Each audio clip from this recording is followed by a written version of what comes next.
మనకు వచ్చిన సమస్య. అంతెందుకండి, ఒక యోబు గారిని ఆలోచించండి. ఇప్పుడు మన జీవితంలో ఆర్థికంగా మనం ఏమైనా నష్టపోయామా, ఆర్థికంగా ఏమైనా కోల్పోయామా, ఆ సమస్యలో మనం కూరుకుపోయామా అని ఆలోచించినప్పుడు ఒక యోబు గారు మనకు కనిపిస్తారు. ఎందుకు?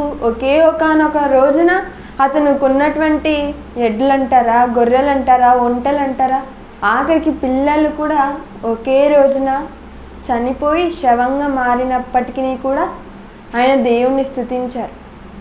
అనగా ఎలాంటి సమస్యలు ఉన్నా ఆ సమస్యలను మనము ఓవర్కమ్ చేయడానికి ఎవరో ఒకరు మనకు మాదిరిగా ఉంటున్నారు, ఆదరణ కలిగిస్తున్నారు. అలానే నేడు మనం ఉంటున్నటువంటి పరిస్థితులు, సువార్తను ఆటంకపరిచే విషయంలో కానివ్వండి, మత ఛాందసవాదులు కానివ్వండి, అడ్డుకునే విషయంలో కానివ్వండి, సంఘాలను కూల్చివేయటంలో కానీ, ఇలాంటివి జరుగుతున్నప్పుడు మనందరిని కూడా ఆదరణ కలిగించే సంఘాలు, ప్రారంభ సంఘాలు బైబిల్లో మనకు కనిపిస్తూ ఉంటాయి. అనగా ప్రతి ఒక్క సమస్య, మన జీవితంలో ఎదురవుతున్న ప్రతి ఒక్క సమస్యకు ఎవరో ఒకరు మనల్ని ఆదరిస్తారు.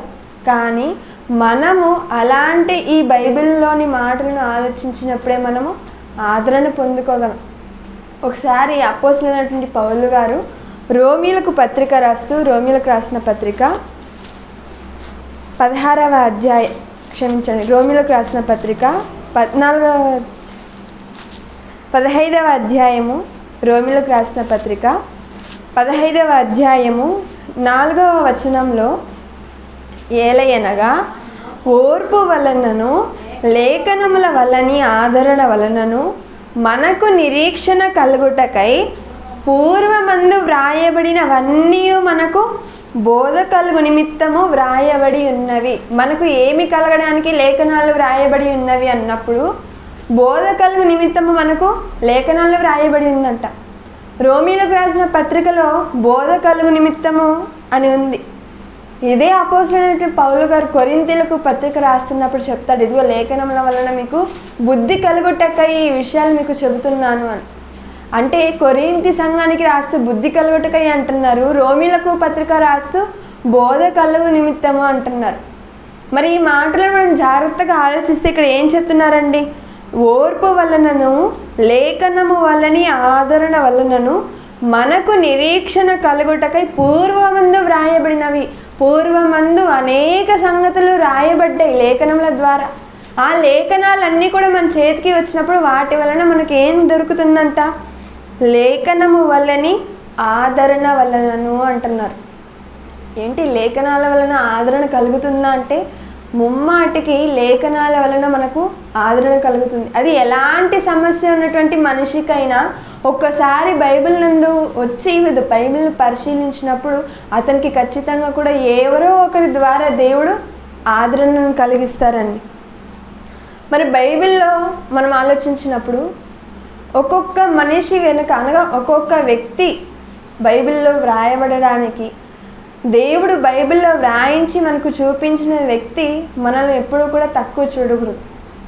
అతనికి ఒక వ్యక్తి గురించి చెప్పడానికి ఒక అధ్యాయం అంతా రాసి ఉండొచ్చు, లేక ఒకే ఒక వచనంతో కూడా సరిపెట్టచ్చు. ఒకే వచనం ఉంది కదా అని ఇతనేమో గొప్పవాడుగా, లేక ఒక పుస్తకం అంతా ఉందని ఇతను చాలా పెద్ద గొప్ప వ్యక్తిగా భావించకూడదు.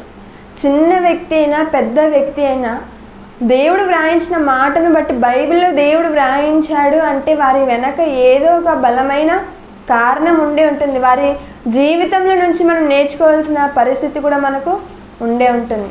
అందుకే ఎప్పుడు కూడా ఎవరిని కూడా తక్కువ అంచనా వేయకూడదు అంటారు. అదే కీర్తనల గ్రంథంలో ఒక మాట అంటారండి, ఏమని? ఇదిగో నీ వాక్యమే నన్ను బ్రతికించను, బాధలలో నాకు నెమ్మదినిచ్చును. మరి ఈ మాట మనకి ఎలా తెలుసు? మనం అందరం కూడా వేరే వేరే డినామినేషన్స్ నుంచి వచ్చాం కాబట్టి, ఇది ఒక పాటలో ఉంది కాబట్టి మనకి ఈ వచనం తెలుసు. ఇప్పుడు ఈ వచనం ఎక్కడుందో రెఫరెన్స్ ఎవరైనా చెప్పగలరా? ఇప్పుడు అంటే దేనిని బట్టి చెప్పగలము?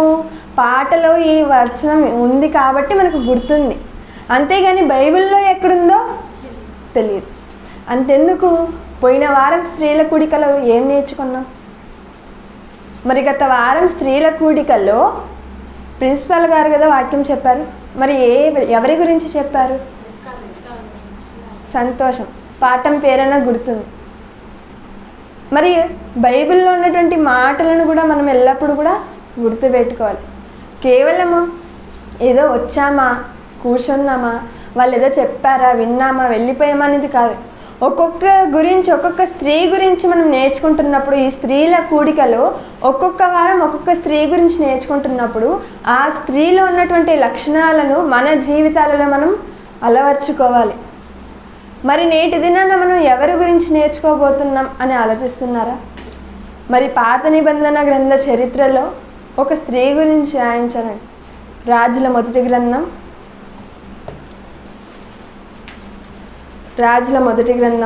17వ అధ్యాయం మొదటి వచనాల నుంచి. రాజుల మొదటి గ్రంథం 17వ అధ్యాయం మొదటి నుంచి మనం ఆలోచించినట్లయితే, మరి బైబిల్లో దేవుడు వ్యక్తుల గురించి రాయిస్తున్నాడంటే వారు ఉన్నటువంటి వ్యక్తులందరూ కూడా వారికి అనుకూలమైన పరిస్థితుల్లో వారు దేవుని యొద్దకు రాలేదు.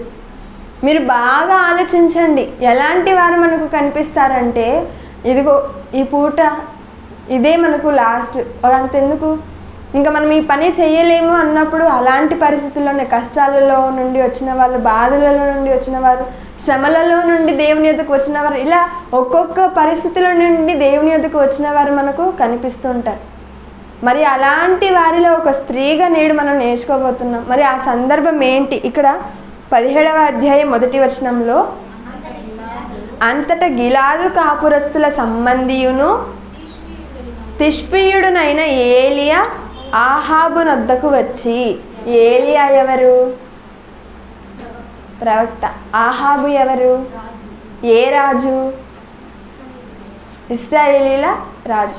మరి ఇశ్రాయేలీల రాజు అన్నప్పుడు ఇశ్రాయేలీల రాజు ఎన్ని గోత్రాల వారిని పరిపాలిస్తున్నారు? ఇశ్రాయేలీల రాజు అని చెప్పారు కదా. మరి ఈ ఇశ్రాయేలీల రాజు కింద ఎన్ని గోత్రాల వారు ఉంటున్నారు అన్నప్పుడు 10 గోత్రాలు ఉంటాయి. యూదా, బెన్యామీను యూదా రాజులుగా పిలువబడ్డారు. మిగతా 10 గోత్రాల వారంతా కూడా ఇశ్రాయేలీల రాజ్యంగా పిలువబడ్డారు. మరి ఒకటిగా ఉన్న రాజ్యం 2గా అయింది.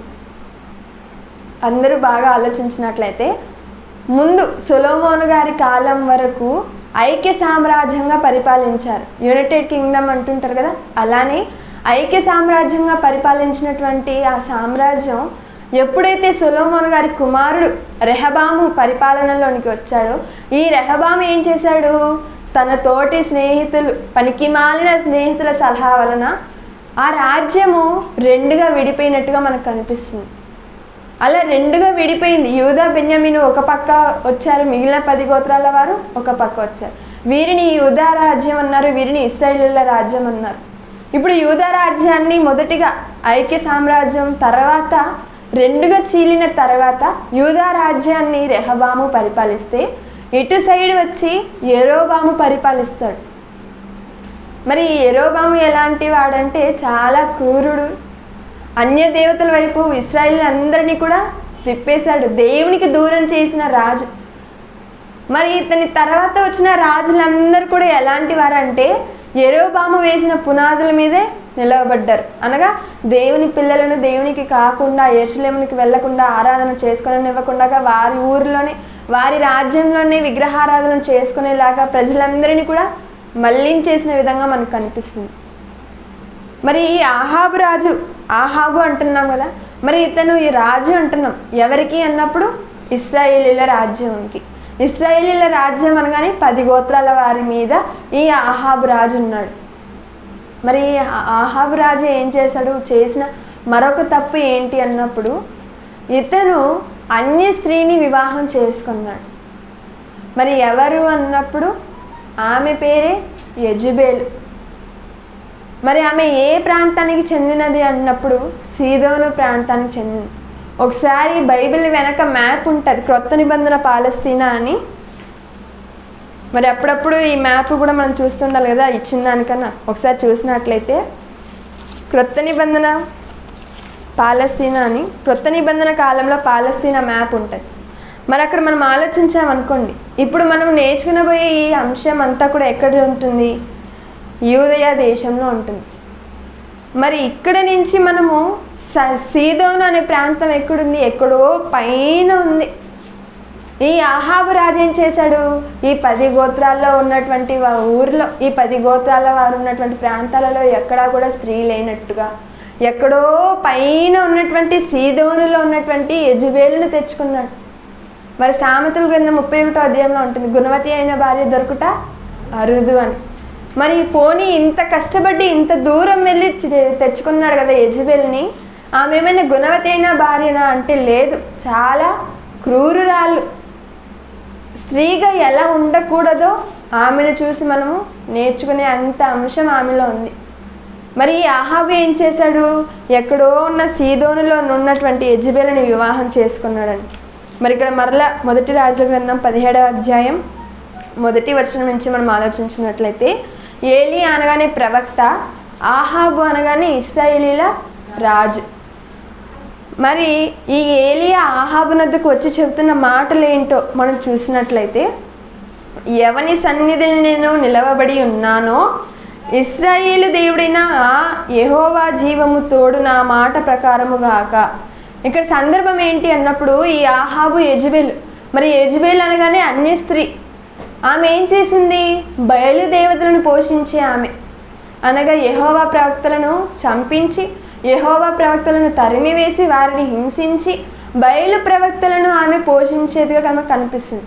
అనగా ఆహాబు యెజబెలు వీరు యెహోవా ప్రవక్తలను విరుద్ధంగా నడుచుకునేవారు. అలాంటి యెహోవా ప్రవక్త అయినటువంటి ఏలియా గారు వారి యొద్దకు వచ్చి చెబుతున్నారు ఏమని?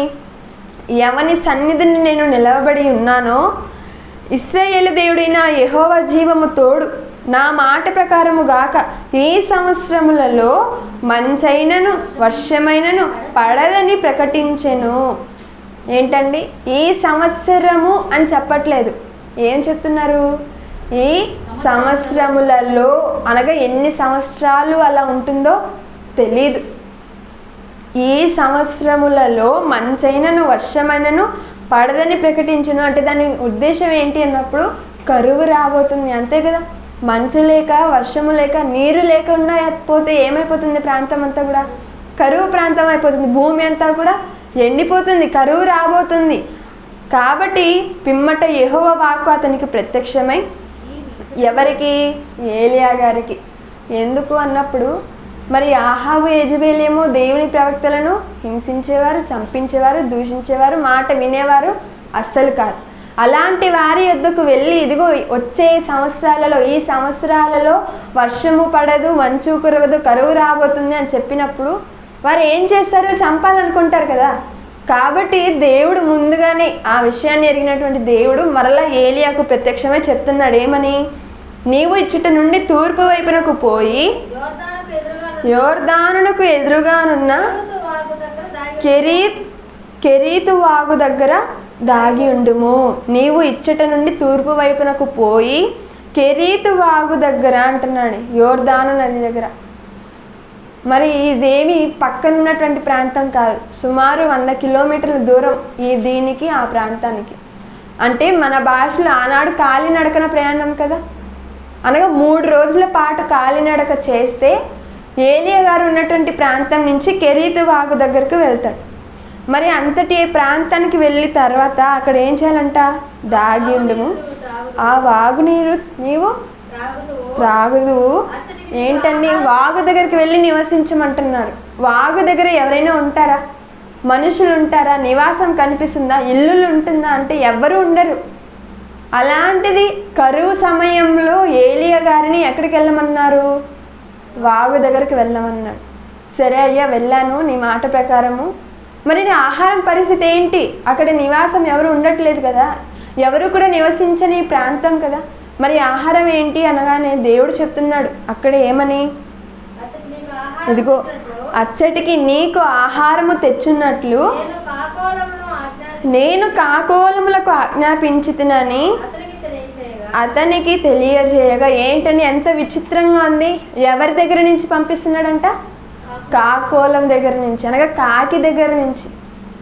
కాకి ఎప్పుడైనా తెచ్చి మనకి ఏమైనా ఇచ్చినట్టు మనకేమైనా గుర్తుందా? ఏం లేదు. ఇంకా మన వస్తువులను, మనం తినే ఆహారాన్ని బయట పెడితే వచ్చి ఎత్తుకెళ్ళిపోతుంది కానీ మళ్ళా తెచ్చి మనకు ఇవ్వదు. అలాంటి కాకి, అది కూడా అపవిత్రమైన జాతి పక్షి, అది ఆనాడున్నటువంటి కాలంలో. మరి ఆ కాకి తోనే ఏం తెప్పిస్తున్నారంట? ఆహారాన్ని తెప్పించాడంట. అప్పుడు ఏలియా గారు ఏం చేశాడు? దేవుడు చెప్పినట్లుగానే అతడు పోయి యెహోవా సెలవు చొప్పున యోర్దానుకు ఎదురుగానున్న కెరీతు వాగు దగ్గర నివాసము చేసెను. అక్కడ కాకోలములు ఉదయమందు రొట్టెను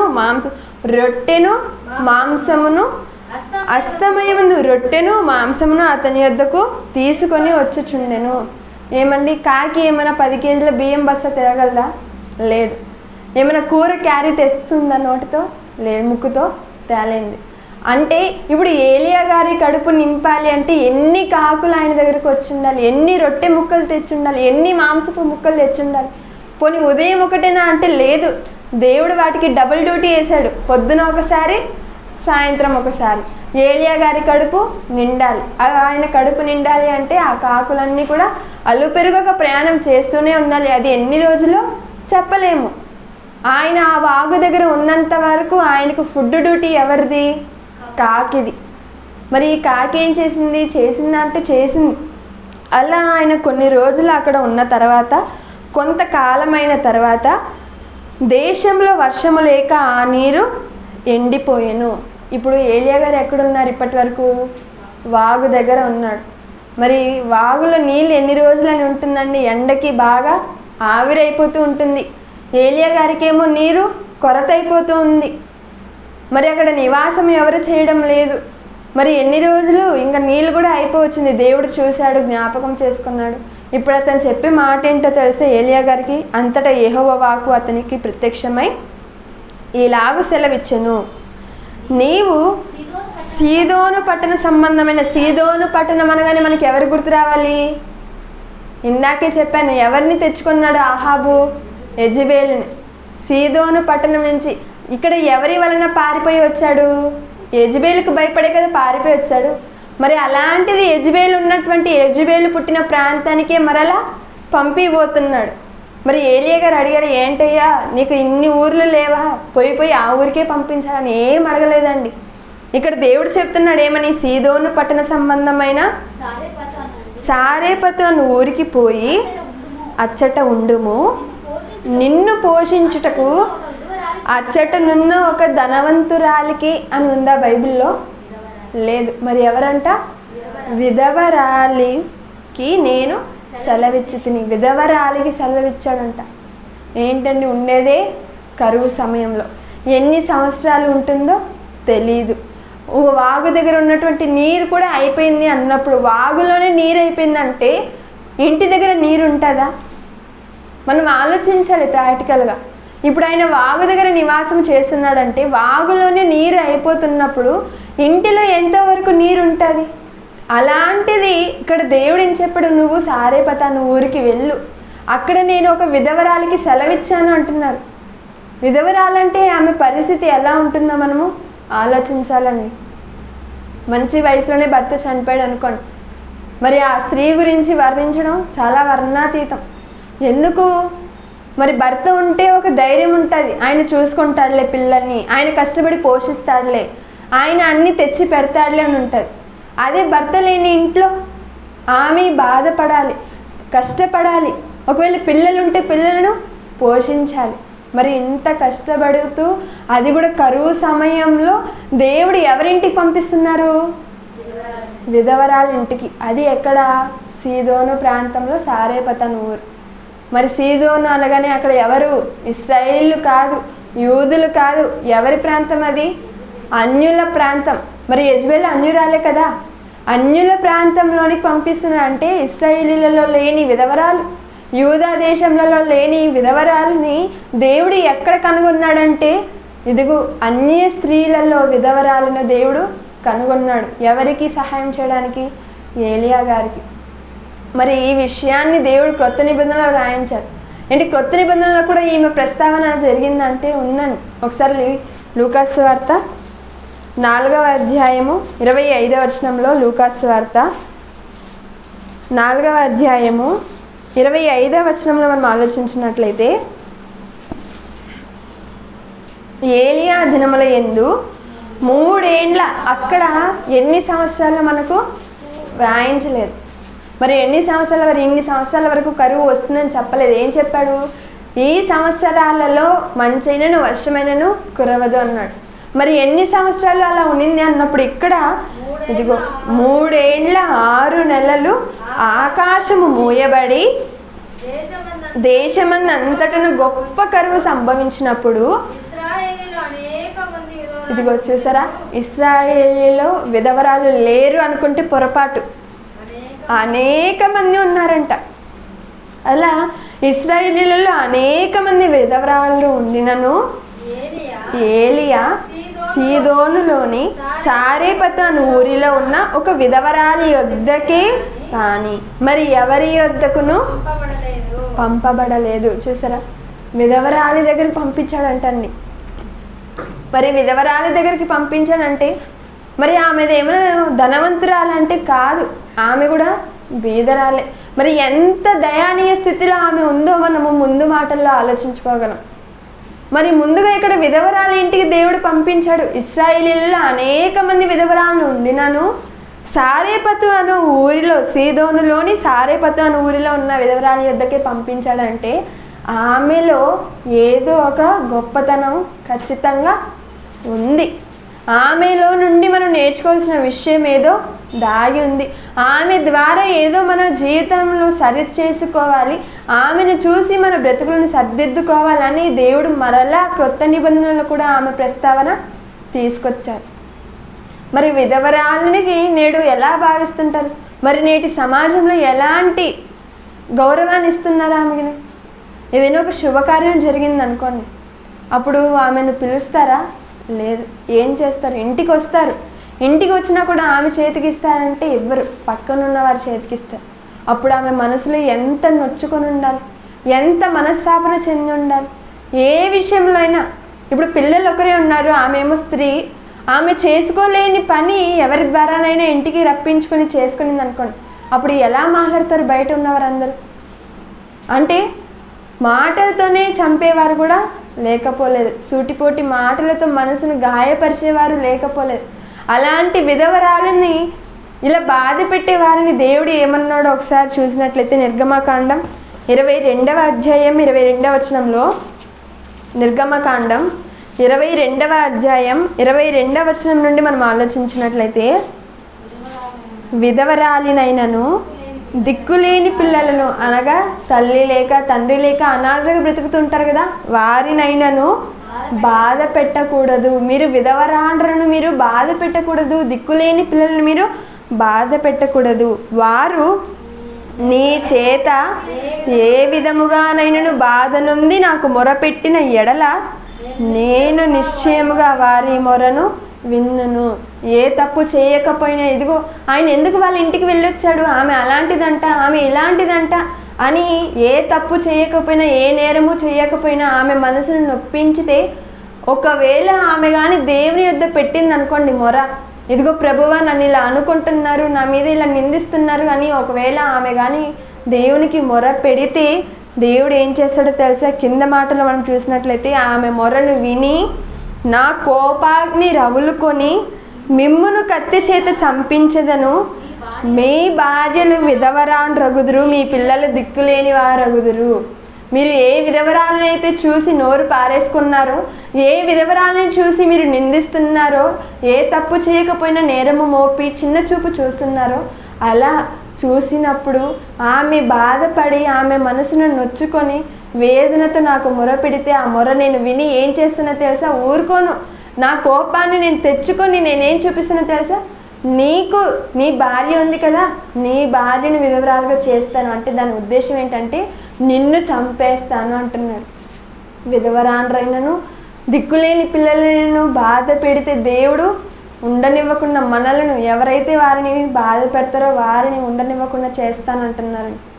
మరి ఇక్కడ మన పాఠంలోనికి రాగలిగితే రాజుల మొదటి గ్రంథం, మరి ఇక్కడ విధవరాల గురించే కదా, విధవరాలకి సెలవు ఇచ్చాడంట ఎవరిని చూసుకోమని? ఏలియా గారిని చూసుకోమని. మరి రాజుల మొదటి గ్రంథం 17వ అధ్యాయం 10వ వచనం నుంచి మనం ఆలోచించినట్లయితే, అందుకతడు లేచి సారేపతనకు పోయి పట్టణపు గవిని యొద్దకు రాగా ఒక విధవరాలు అచ్చట కట్టెలు ఏర్చుండుట చూచి ఆమెను పిలిచి, ఏంటండి విధవరాలంట, పైన ఏమో ఆశ్చర్యకరమైన విషయం జరిగింది. ఏంటి? తినేసే కార్కి దగ్గర నుంచే తిండి తెప్పించారు. మరి ఇక్కడ ఏ దిక్కు లేని ఒక విధవరాండ్ర ఇంటికి ఏలియా గారిని పంపించబోతున్నారు. మరి ఆయన ఊరికి రాగానే ఆమె ఏం చేస్తుంది? దర్జాగా ఫ్యాన్ కింద కాలు మీద కాలు వేసుకొని కూర్చొని ఉండలేదు. మరి ఆమె స్థితి, ఆమె పరిస్థితి, ఆమె కుటుంబ పరిస్థితి మనం ఆలోచిస్తే నిజంగా బాధేస్తుందండి. మరి ఆమె పరిస్థితి ఎలా ఉందో ఆయన ఊరిలోని ప్రవేశించగానే ఆమె ఏం చేస్తుందంట? ఆమె అందుకతడు లేచి సారేపతనకు పోయి పట్టణపు గవిని యొద్దకు రాగా అనగా ఆమె ఆ పట్టణపు గవిని యొద్దకు వచ్చి ఆమె ఏం చేస్తుంది? కట్టెలు ఏరుచుండుట చూచి, ఆమెకు ఒక కొడుకున్నాడండి. ఏమి ఆ కొడుకు వచ్చిండొచ్చు కదా? లేదు. అంటే దీన్ని బట్టి మనకి ఏం అర్థం అవ్వాలి? ఆ కొడుకు చాలా చిన్నవాడిగా మనము అర్థం చేసుకోగలం.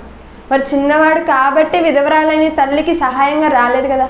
ఒకవేళ పెద్ద కుమారుడు ఏంటి, కుమారుడే వచ్చేవాడేమో, కానీ ఈమె వచ్చింది. కుమారుడిని ఇంటి దగ్గర పెట్టి ఈమె వచ్చింది అంటే దాని ఉద్దేశం ఏంటి అంటే తన కుమారుడు చాలా చిన్నవాడు. మరి ఆ చిన్నవాడిని ఇంటి దగ్గర పెట్టి కట్టెలు ఏరుకొనుటకు ఈమె వచ్చిందంట. అలా వచ్చినటువంటి ఈమెను ఏలియా గారు చూసి, ఇదిగో ఆమెను పిలిచి, అమ్మ నాకు త్రాగడానికి పాత్రతో కొంచెం నీళ్ళు నాకు తీసుకొని రమ్మని వేడుకొనెను. అక్కడ వాగు దగ్గరే నీళ్ళు లేవు. అలాంటిది కరువు పరిస్థితుల్లో ఒక విధవరాలి దగ్గరకు, విధవరాలంటేనే భర్త లేనిది కదా, సహాయం చేసే వాళ్ళు కూడా ఎవరు లేరు. అన్నీ ఉన్న ఈ కాలంలోనే పక్కన వారి గురించి మనము ఆలోచించాం. అలాంటిది కరువులో ఉంటూ ఇంటిలో ఉన్న నీరుని తేడానికి ఆమె సిద్ధపడింది. త్రాగడానికి సరే తీసుకొని వస్తాను అని ఆమె వెళ్ళిన ఆమెను మరలా పిలిచి ఏమంటున్నాడు? ఆమె సరే అయ్యా నేను తెస్తాను. ఆమె క్వశ్చన్ వేయలేదండి. నువ్వు ఎక్కడి నుంచి వచ్చావు, నువ్వు ఎవరువు, ఇది కరువు అని నీకు తెలుసు కదా, కరువు సమయంలో నన్ను నీళ్ళు అడుగుతున్నావేంటి, ఈ ఊర్లో ఎంతమంది లేరు, ఇవన్నీ అడగలేదు. సరే తెస్తాను అని వెళ్ళింది. అలా వెళుతుండగా మరలా పిలిచాడంట ఏలియా గారు. మరలా పిలిచి ఏం చెప్తున్నాడు? నాకొక రొట్టె ముక్కను నీ చేతిలో తీసుకొని రమ్మని చెప్పాను. చూసారా అండి? అంటే ఏలియా గారు ఆర్డర్ వేస్తున్నారు. ఏమని? నీళ్ళు తెమ్మని వేడుకున్నాడంట ఫస్ట్. మరలా ఏం చెప్పాడు? మరలా రొట్టెను నాకు తెచ్చి నీ చేతితో ఇయ్యని వేడుకొనేను అని ఉందా? లేదు. పైనేమో ఇదిగో నాకు త్రాగడానికి నీళ్లు తీసుకురమ్మని ఆమెను వేడుకొనేను అని ఉంది. క్రింద ఆమె నీళ్లు తేవడానికి పోతుండగా మరలా పిలిచి ఏం చెప్పాడు? ఇదిగో నాకు ఒక రొట్టె ముక్క నీ చేతితో తీసుకుని రా అంటున్నారు. అప్పుడు ఆమె ఇంకెంత బాధపడి ఉండాలని ఏం చెబుతుందో ఒకసారి క్రింది మాట మనం చూస్తుంటే, అందుకు ఆమె నీ దేవుడైన యెహోవా జీవము తోడు, తొట్టిలో అయ్యా ఇదిగో నువ్వు నమ్ముతున్నావు కదా, దేవుని ప్రవక్త అని చెప్పున్నావు కదా, ఇదిగో నీ యెహోవా జీవము తోడు, మా ఇంట్లో తొట్టిలో పట్టెడు పిండి బుడ్డీలో కొంచెము నూనె తప్ప నా దగ్గర ఇంకేమీ లేదు. అది చేయడానికి ఒకే ఇదిగో ఆ తొట్టిలో పెట్టెడు పిండితో ఆ బుడ్డిలో ఉన్న కొంచెం నూనెతో నేనేం చేయాలనుకున్నానంటే ఒక అప్పం ఒకటే ఈయనను లేదు, మేము చావక ముందు నేను ఇంటికి పోయి వాటిని నాకును నా బిడ్డకును సిద్ధము చేసుకునవలనని కొన్ని పుల్లలు ఏరుకున్నటకై వచ్చి తినా నేను. చూసారా ఆమె పరిస్థితి? ఈ ఇశ్రాయేల్ రాజ్యంలో కానీ యూదా రాజ్యంలో కానీ ఇక అనేక ప్రాంతాలలో ఉన్నటువంటి వాళ్ళలో కానీ ధనవంతులు లేరా? ఉంటారు కదా.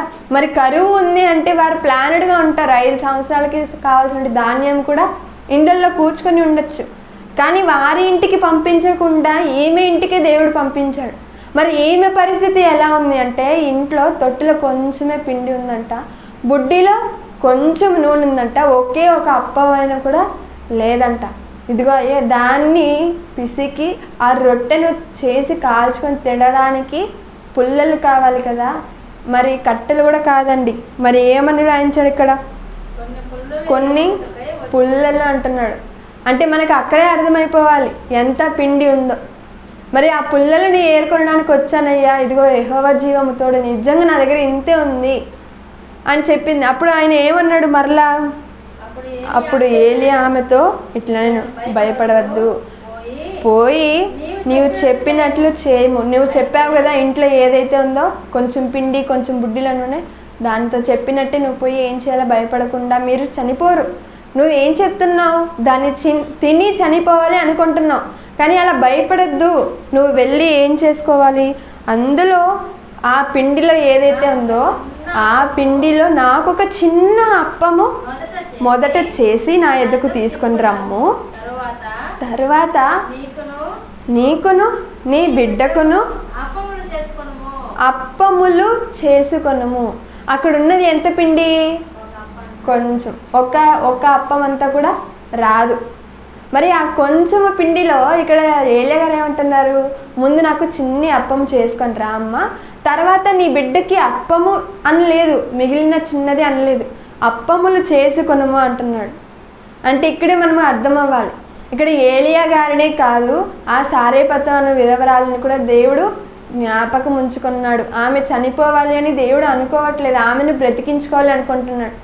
అందుకే క్రింది మాటలు మనం చూసినట్లయితే, భూమి మీద యెహోవా వర్షము కురిపించే వరకు ఆ తొట్టిలో ఉన్న పిండి తక్కువ కాదు, బుడ్డిలో నూనె అయిపోదని ఇశ్రాయేలీయుల దేవుడైన యెహోవా సెలవిచ్చున్నాడు అనెను. అంతటా ఆమె వెళ్ళి ఏలియా చెప్పిన మాట చెప్పున చేయగా అతడును ఆమె ఇంటి వారిని ఎక్కడి నుంచి వచ్చేసారండి? మరి ఇంతకుముందు ఎవరెవరు ఉన్నారు ఇంట్లో? ఆమె బిడ్డ ఏం చెప్పింది? అయ్యా కొంచెమే పిండి ఉంది, నేను చేసుకొని నేను నా బిడ్డ తిని ఈ పూటకే మాకు లాస్ట్, ఇంకా మాకు ఆహారం అనేది ఏమి కూడా లేదు, బ్రతికిన నాళ్ళు పస్తులతో బ్రతికి ఇంకా చనిపోవాలని ఫిక్స్ అయిపోయాము, కొంచెం పిండి ఉంది, ఇది నాకు నా బిడ్డకే అని చెప్పింది. మరి ఇక్కడికి వచ్చేసరికి ఏమని చెప్తున్నారు? ఆమెయు ఆమె ఇంటి వారు అనేక దినములు భోజనం చేయొచ్చు వచ్చిరి. అంటే వాళ్ళు కూడా విన్నారనమాట. ఏమని? ఇదిగో ఈ సారేపతాను విధవరాలు అనగా మన బంధువులు అనేటువంటి ఆ విధవరాల ఇంటికి ఎవరో ప్రవక్త వచ్చాడంట. ఆ ప్రవక్త ఆమెను ఆశీర్వదించాడంట. ఏమని అంటే, కరువు ఉన్నంత వరకు బుడ్డిలో నూనె అయిపోదు, తొట్టిలో పిండి అయిపోదు అని. కాబట్టి మన అందరం కూడా బ్రతకాలి అంటే ఆమె ఇంటికి వెళ్దాము అనేసి అందరూ కూడా అక్కడికి వచ్చినట్లుగా మనకు అర్థమైపోతుంది. అందుకే వ్రాయించారు ఏమని? ఇదిగో అక్కడ ఏలియా చెప్పిన మాట చెప్పిన చేయగా అతడును ఆమె ఇంటి వారును అనేక దినములు భోజనము చేయుచు వచ్చిరి. యెహోవా ఏలియా ద్వారా సెలవిచ్చిన ప్రకారము తొట్టిలో ఉన్న పిండి తక్కువ కాలేదు, బుడ్డిలో ఉన్న నూనె కూడా అయిపోలేదంట. అనగా ఈ స్త్రీ నుండి మనం నేర్చుకోవాల్సింది ఏముందండి? మరి ఈమె విధవరాలు కదా, ఈమెకు గౌరవం ఏమీ లేదు కదా సమాజంలో అని మనం భావించకూడదు. మరి విధవరాలైనప్పటికీ ఎందుకు రాయించాడు? ఆమెకున్నటువంటి గొప్ప లక్షణం ఏంటి అంటే పెట్టే లక్షణం. ఆమెకు లేకపోయినా ఆ ఇతరులకు సహాయం చేసే గొప్ప గుణం ఆమెలో ఉంది. కనుకనే ఇశ్రాయేలీయులు అనేక మంది విధవరాలు ఉండినను సీదోను ప్రాంతంలో ఉన్నటువంటి సారేపతు అను ఊరికి పంపించడం జరిగింది. అంటే ఈమెలో నుండి మనం ఏమి నేర్చుకోవాలి అన్నప్పుడు, మరి పౌలు గారు చెప్పారు కదా ఏమని? పుచ్చుకొనుట కంటే ఇచ్చుట ధన్యము అని. మరి ఆ మాటను ఈమె నెరవేర్చినట్టుగా ఉంది. ఈమె ఇవ్వాలనుకుంది, ఫస్ట్ పెట్టే దాంట్లోనే ఈమె చూస్తుంది. మరి నేడు మనం ఎంతవరకు సహాయం చేయగలుగుతున్నాం? ఆమె జీవనం అదే. ఇంకా లాస్ట్ ఆమె బ్రతకాలి అంటే అది తిని దాన్ని మిగిలిన రోజులంతా ఇంకా చనిపోవాలి అనుకున్నారు. మరి నేడు ఏదైనా ఒక కార్యక్రమం జరుగుతుంది అనుకోండి, అప్పుడు స్త్రీలంగా మనం ఎంతవరకు సహాయం చేయగలుగుతున్నామో మనల్ని మనమే ఆలోచించుకోవాలి. ఇప్పుడు ఏదైనా ఒక మీటింగ్ పెడుతున్నారు సంఘం ద్వారా అన్నప్పుడు కనీసం ఒక 1000 రూపాయలైనా ఇవ్వగలగాలి కదా. ఒక 1000 రూపాయలు ఇస్తే, ఇదిగో ఈ 1000 రూపాయలు ఇస్తే నాకు ఇంకా బ్రతుకు లేదు, ఈ 1000 రూపాయలే నా జీవితం మొత్తానికి ఉంది అనుకునే పరిస్థితిలో మనము లేము. ఎవరు కూడా లేరు అంతటి స్థితిలో. మరి అలాంటిది 500 లేక 1000 రూపాయలు ఎంతో తోచిన కొలది మన వంతు మనము సహాయము చేయాలి. మరి క్రొత్త నిబంధన కాలంలో యేసుక్రీస్తుల వారు ఆ శిష్యులు వారందరూ ఉంటుండగా దేవాలయంలో ఒక విధవరాలు వస్తే అక్కడ కూడా ఆమె విధవరాలే, బీద విధవరాలు. ఎంత ఉంది, ఎన్ని కాసులు ఉంది ఆమె దగ్గర? 2 కాసులు. ఆ 2 కాసులు తప్ప ఆమెకు వేరే ఏమీ కూడా లేదు. ఆమె బ్రతకాలి అనుకుంటే ఆ 2 కాసులు ఇచ్చి ఆహారాన్నో లేకపోతే నీటినో ఏదో ఒకటిని కొనుక్కొని ఆమె బ్రతకొచ్చు. కానీ ఆమె ఏం చేసింది? ఆమె జీవనాధారమైనటువంటి ఆ 2 కాసులను తెచ్చి కానుక పెట్టిలో వేసింది. అప్పుడు యేసుక్రీస్తు వారు చెప్పారు, ఇదిగో వీరందరికీ సమృద్ధిగా ఉంది, సమృద్ధిగా ఉన్నా కూడా 10 రూపాయలే వేశారు. కానీ ఈమె దగ్గర 2 కాసులు ఉన్నా ఒకటి పెట్టుకొని ఒకటి వేయకుండా ఆమె ఏం చేసింది? 2 కూడా వేసేసింది. అలానే ఇక్కడ కూడా ఈ విధవరాలు, సారెపతు అనే విధవరాలు, ఆమెకు ఉన్నటువంటి ఆ కొంచెము పిండి ఉన్నప్పటికీ మరో మాట మాట్లాడలేదు, ప్రశ్నించలేదు. నువ్వు నీళ్ళు అడిగావు కదా, నీకెందుకు నేను అప్పం చేసి ఇవ్వాలని అనలేదు. ఇదిగో అయ్యే ఫస్ట్ చెప్పింది, పరిస్థితి చెప్పింది. పరిస్థితి చెప్పిన తర్వాత కూడా ఏలియా గారు తెమ్మన్నప్పుడు మరో మాట మాట్లాడకుండా వెళ్ళి సిద్ధం చేసుకొని వచ్చింది. అలా ఆమె సిద్ధం చేసుకొని రావడం వలననే ఆ కరువు కాలం అంతా కూడా ఆమె ఇంటి వారు అందరు కూడా కాపాడబడ్డారు. అనగా మనకు తోచినంత సహాయము ఇతరులకు చేయాలి. ఎల్లప్పుడూ కూడా సహాయం చేసేవారుగా, పెట్టేవారుగా, ఇచ్చేవారిగా మనము ఉండాలి. మరి క్రొత్త నిబంధనలో ప్రభు ఒక మాట అన్నది, ఇదిగో శిష్యుడని నా నామము చెప్పుకొని ఎవరైనా వస్తే గిన్నెడు చన్నీళ్ళు ఇస్తే ప్రతిఫలము పోగొట్టుకోడు అని. మరి ఈ మాటలన్నీ ఈ విధవరాలకి తెలుసా అండి? తెలియదు. మరి ఈమెకు అద్భుతాలు ఏమైనా చూసిందా? చూడలేదు. ఈమె ఎవరు? అన్యురాలు. దేవుడు చేసిన కార్యక్రమాలు కూడా ఈమెకు తెలిసుండకపోవచ్చు. ఏమీ తెలియకపోయినా ఎవరో ఒక వ్యక్తి వచ్చి అడగగానే ఆమెకు సహాయం చేయాలనే మనసు ఆమెకు ఉంది. ఆమె చూసుకుంటుంది కాబట్టే దేవుడు ఆమె వద్దకు పంపించాడు. కాబట్టి నేర్చుకున్న మనం ఇన్ని విషయాలను నేర్చుకుంటున్న మనం, తెలుసుకుంటున్న మనం కేవలం విని విడిచిపెట్టేవారుగా కాక, మనము కూడా తీసుకొనుట కంటే పుచ్చుకొనుట కంటే ఇచ్చుట ధన్యము అని తెలుసుకొని నేర్చుకున్న మనం కూడా ఎక్కడ నుండైనా ఇచ్చేవారిగా ఉంటూ, సంఘ కార్యక్రమాల్లో పాల్గొంటూ, కేవలం ధన సహాయం ఒకటే కాదు, ఏ పనైనా నీ శక్తి లోపము లేకుండా శ్రద్ధగా చేయని ఎన్నో మార్లు నేర్చుకున్నాం, విన్నాం. మరి నేర్చుకుంటున్నాం మనం, వింటున్నాం మనం. మన బ్రతుకు జీవితాల్లో అలవర్చుకోవాలని కోరుకుంటూ ఈ నా మాటలను